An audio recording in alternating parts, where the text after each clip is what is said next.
Hello respected viewers, welcome to my channel. আজিৰ এই ভিডিওটোত আমি social studies or important 30 questions আলোচনা কৰিম।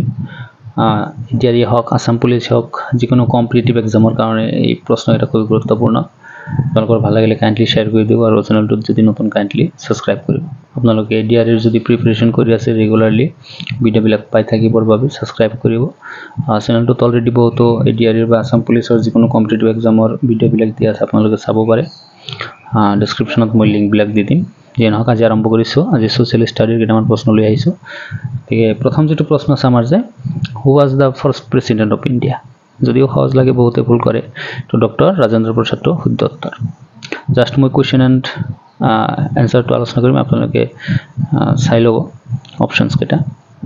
তেনেহলে প্ৰথম যেটো প্ৰশ্ন আছে যে who was the first president of India, doctor Rajendra Prasad. Next যেটো কোয়েশ্চন আছে যে the term Lok Sabha is derived from which language? Lok Sabha শব্দটো কোনটো ভাষাৰ পৰা উদ্ভৱ হৈছে? তো শুদ্ধ উত্তৰটো হ'ব সংস্কৃত ভাষাৰ পৰা লোকসভা শব্দটো অনা হৈছিল। নেক্সট যেটো কোয়েশ্চন আছে যে which Indian state has the largest forest cover area? ভাৰতৰ কোনখন ৰাজ্যত সৰ্বাধিক বনাঞ্চল আছে? তো শুদ্ধ উত্তৰটো হ'ব মধ্যপ্ৰদেশ। মধ্যপ্ৰদেশত আটাইতকৈ বেছি কি আছে? ফৰেষ্ট কভাৰ এৰিয়া আছে। নেক্সট প্ৰশ্নটোলৈ আমি আগবাঢ়িছো যে the battle of Polacy was fought in the year. পলাচিৰ যুদ্ধ কিমান চনত মানে যুদ্ধটো হৈছিল? তো শুদ্ধ উত্তৰ হ'ব 1757 চনত। আপোনালোকে অপচন এটা চাব পাৰে, শুদ্ধ উত্তৰটো হ'ব 1757। নেক্সট যেটো প্ৰশ্ন আছে আমাৰ the term স্বদেশী movement was started in response to. কিয় মানে স্বদেশী মুভমেন্টটো ষ্টাৰ্ট হৈছিল কৰ পৰা? দা পাৰ্টিশন অফ বেংগল, অৰ্থাৎ বংগ বিভাজনৰ পৰা কি হৈছিল? স্বদেশী মুভমেন্টটো ষ্টাৰ্ট হৈছিল। নেক্সট যেটো প্ৰশ্ন আছে যে who wrote the book Anand Math, অর্থাৎ আনন্দ গণিত গ্রন্থ কোনে লিখিছিল? তো লিখিছিল বঙ্কিমচন্দ্র চট্টোপাধ্যায়ে।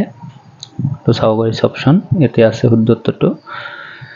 নেক্সট আমি আগবাঢ়িছো যে ৰাষ্ট্ৰসংঘৰ মুখ্য কাৰ্যালয় অৰ্থাৎ the headquarters of the United Nations is located, ক'ত অৱস্থিত? আপোনালোকে চাব পাৰিছে অপশন কেইটা, জেনেভা সুইজাৰল্যান্ড, নিউয়ৰ্ক আমেৰিকা, অষ্ট্ৰিয়াৰ ভিয়েনা, পেৰিছ ফ্ৰান্স। কোনটো শুদ্ধ উত্তৰ যে নিউয়ৰ্ক আমেৰিকা।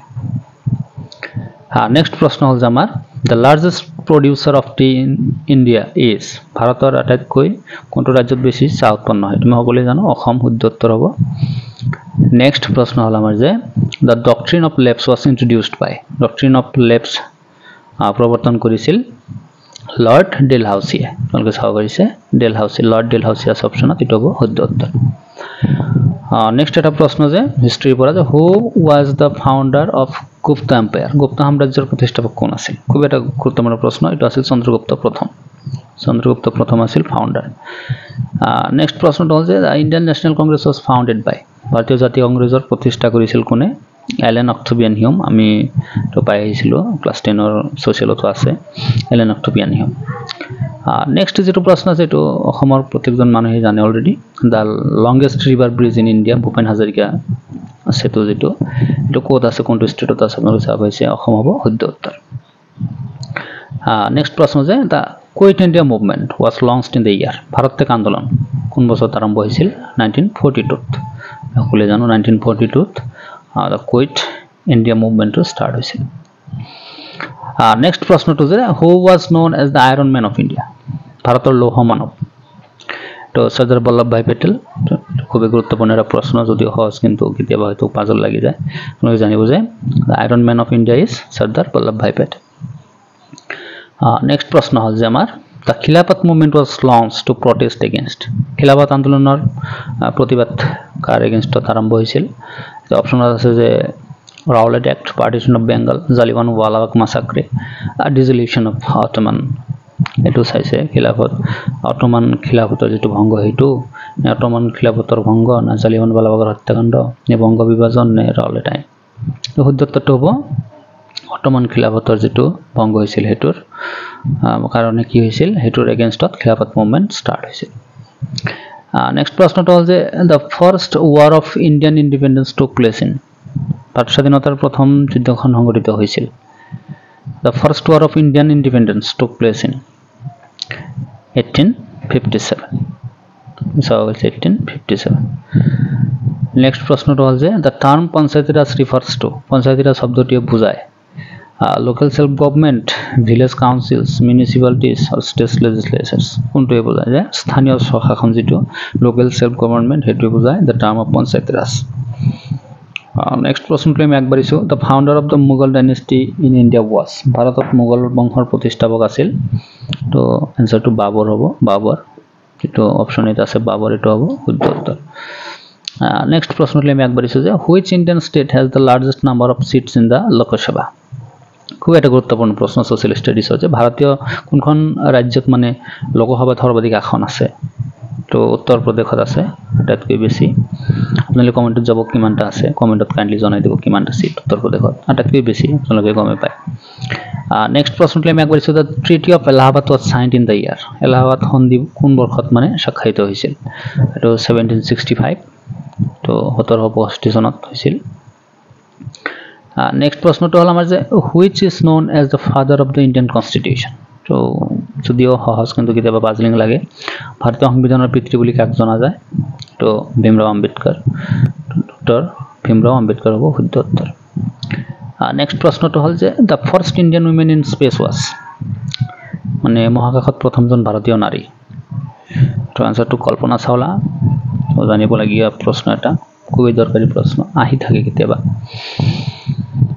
নেক্সট আমি আগবাঢ়িছো যে the book discovery of India was written by খুবই দরকারি প্রশ্ন বহুতবার আইছে পরীক্ষাতে the book that is named discovery of India এটা হল জওহরলাল নেহরু লেখা একটা কিতাব the book discovery of India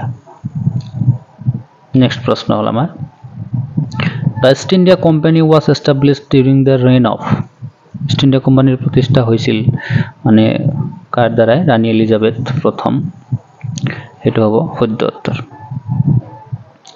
next প্রশ্নটা হল যে who was the first governor general of independent India স্বাধীন ভারতের প্রথম গভর্নর জেনারেল তো কোনটো হবে শুদ্ধ উত্তর এটা অপশন আছে lord Mountbatten lord Canning doctor Rajendra Prasad আর রাজা গোপালাচারী কি আছে কোশ্চেন আছে who was the first governor general of independent India শুদ্ধ উত্তরটা হবে অপশন ডি যেটো আছে রাজা গোপালাচারী নেক্সট কোশ্চেনটা হল আমার যে the term green revolution in India is associated with increased production of ভারতের যেটো হেউজ বিপ্লৱ শব্দটো হৈছিল তো কোনটো উৎপাদনৰ বৃদ্ধিৰ লগত জড়িত আছিল ইয়াতে অপচন কেইটা আপোনালোকে চাও কৰিছে চাউল আৰু গেহু ৰাইস এন্ড হুইট কপা কটন পাট অৰ্থাৎ জুট এন্ড পালসেস তাহলে শুদ্ধ উত্তৰটো হ'ব ৰাইস এন্ড হুইট নেক্সট কোশ্চেনটো হল আমাৰ যে the first vice president of India was মানে ভাৰতবৰ্ষৰ প্ৰথমজন উপৰাষ্ট্ৰপতি কোন আছিল অপচন কেইটা চাও কৰিছে শুদ্ধ উত্তৰটো হ'ব ডক্টর সর্বপল্লী রাধাকৃষ্ণন নেক্সট প্রশ্ন যে the headquarters of the International Monetary Fund অর্থাৎ IMF is located in IMF আপোনালোকে গমে পায় ইউনাইটেড নেশনসৰ এটা পাৰ্ট পাঁচটা টোটাল পাৰ্ট আছে গতিকে গোটেইকেইটা জানাটো দৰকাৰ কোত কাৰ মানে headquarters বিলাক গতিকে খুব এটা দৰকাৰী প্ৰশ্ন এটা আহিছে যে the headquarters of the International Monetary Fund is located in কোত আছে যে Washington DC America Washington DC America next যেটো প্ৰশ্ন যে the Chipko movement is associated with Chipko movement Chipko আন্দোলন যেটো তো কার সৈতে জড়িত তো অপশনত চাও কৰিছে আপোনালোকে বনাঞ্চল সংৰক্ষণ মহিলাৰ অধিকাৰ স্বাধীনতা আন্দোলন আৰু দুৰ্নীতি বিৰোধী তো বনাঞ্চলৰ লগত আছিল আপোনালোকে খুলি গম পায় conservation of forest Chipko movement হৈছিল নেক্সট প্রশ্নটো হল যে the famous red fort was built by অর্থাৎ ৰঙা দুৰ্গ অৰ্থাৎ লাল কিল্লা যেটো এটো কাৰ দ্বাৰা নিৰ্মাণ কৰা হৈছিল তো শুদ্ধ উত্তৰটো হ'ব শাহজাহান গতিকে আজিৰ এই ভিডিওত যিকেইটা প্ৰশ্ন আলোচনা কৰিলো যদি আপোনালোকৰ ভাল লাগে কাইন্ডলি শেয়াৰ কৰিব আৰু কমেন্টত জনাব কোনবিলাক মানে বিষয়ৰ ওপৰত ভিডিও বনালে আপোনালোকে বেছি লাভান্বিত হ'ব গতিকে আজিৰ ভিডিওত ইমানেই thanks for watching the video